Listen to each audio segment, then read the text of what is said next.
एक सुनी की बात, भगवान के ध्यान में नारद जी समाधि लगाए बैठे हैं। नारद जी हिमालय की तलहटी में भगवान का भजन कर रहे थे। नारद जी की तपस्या को देख करके इंद्र घबरा गया। देवराज इंद्र, देवताओं के जो राजा इंद्र हैं, उनके सिंहासन के बोल्ट बड़े ढीले हैं। देवताओं के राजा इंद्र के सिंहासन के बोल्ट बहुत ढीले हैं।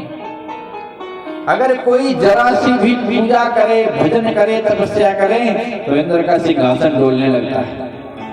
इंद्र के मन में विचार आ जाता है कि कहीं ऐसा तो नहीं ये भक्त तपस्या कर रहा है, कहीं हमारा सिंहासन ना मांग ले भगवान से।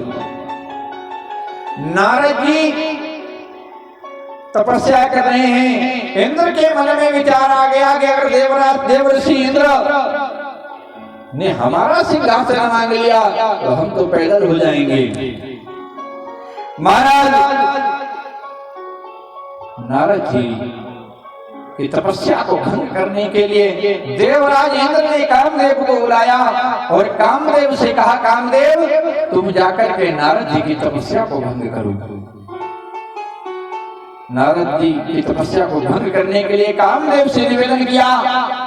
कामदेव ने पहले तो मना किया, बोले महाराज नारद जी तपस्या कर रहे हैं, किसी की तपस्या में विघ्न नहीं डालना चाहिए, और विघ्न डालेंगे तो नुकसान हो सकता है।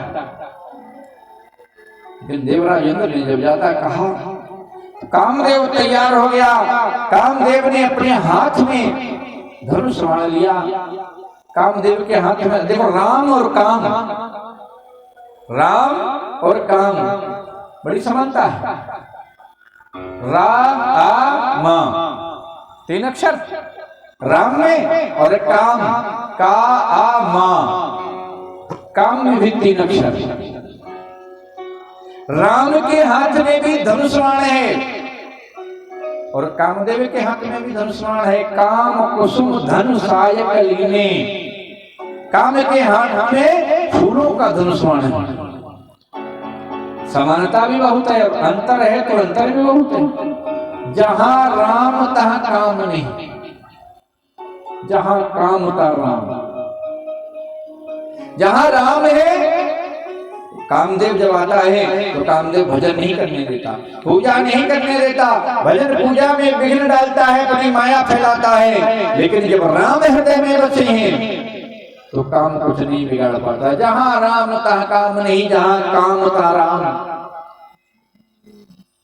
आज कामदेव से जब ज्यादा इंद्र ने कहा, कामदेव अपना धनुष बाण लेकर के जाता है। महाराज देवर्षि नारद यहाँ पर तपस्या कर रहे थे, कामदेव ने अपना बाण छोड़ा, एकदम मौसम बदल जाता है।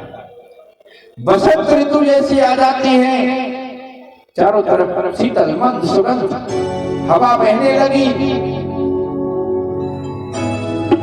बड़ी सुंदर अमराई खिल गई, पुष्प खिल जाते हैं, सुगंधित वायु बह रही है, बड़ा सुंदर मनोरम मौसम हो गया।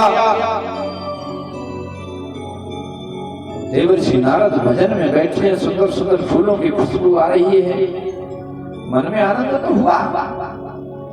लेकिन तब तक कामदेव ने अपना दूसरा बाण छोड़ दिया। जो दूसरा बाण छोड़ा तो सुंदर सुंदर स्त्रियां नृत्य करने लगी, नाचने लगी, और कामदेव की वो स्त्रियां नारद जी को रिझाने के लिए घुंघरू बजा रही हैं, नाच रही हैं नारद जी के चारों तरफ। लेकिन नारद जी भगवान के ध्यान में। बंधुओं, भगवान का ध्यान अगर लगाओगे और मन सच्चा है, जब मन सच्चा है तो कामदेव कुछ नहीं बिगाड़ सकता। कामदेव ने भरकस प्रयत्न किए, वो कामदेव के द्वारा भेजी हुई सुंदर सुंदर स्त्रियां वो नारद जी के पास घूम रही हैं, लेकिन नारद जी आंख नहीं खोल रही। कामदेव बाण पर बाण चलाता रहा, लेकिन नारद जी का कुछ नहीं बिगाड़ पाया। जब कामदेव अपनी सब शक्ति लगा करके हार गया, नारद जी की समाधि नहीं डिगी, नारद जी नहीं डिगे तो जाकर के नारद जी के पैरों पे गिर पड़ा और गिड़गिड़ाने लगा, देवर्षि मुझे माफ कर दो, मुझे क्षमा कर दो। अब नारद जी ने समझ लिया, देखो कामदेव तो कुछ नहीं बिगाड़ पाया, लेकिन नारद जी के मन में अहंकार जागृत हो गया। अहंकार आ गया कि हमने कामदेव को परास्त कर दिया, हमने कामदेव को जीत लिया। नारद जी मन ही मन में विचार करने लगे, अब कामदेव को जीत लिया है तो कामदेव को जीतने की सूचना चल करके तीनों देवताओं को देते। नारद जी वहां से उठे और नारद जी ने वहां जाकर के सीधे सीधे भगवान भोलेनाथ के पास पहुंचे और भगवान भोलेनाथ से कहने लगे, भोले बाबा ने कहा, बोले हमने कामदेव को जीत लिया, हमने कामदेव को जीत लिया। भगवान कहने लगे क्या हुआ? बोले कामदेव ने हमारे ऊपर बहुत वार चलाए, हमें डिगाने का बहुत प्रयास किया, लेकिन कामदेव हार गया, मैंने कामदेव को जीत लिया। भगवान भोलेनाथ ने सोचा महर्षि नारद देवर्षि नारद को अहंकार हो गया। भोलेनाथ नारद जी से कहने लगे, नारद जी आपने कामदेव को जीत लिया, ये बात सही है, लेकिन एक बात ध्यान रखना। क्या? बोले जो हमसे कही है कामदेव को जीतने की बात, वो कभी भूल से भी भगवान विष्णु से मत कह देना, कभी भगवान विष्णु से मत कह देना। बार बार बिना बहुमुनि तो ही जिन्हें कथा सुना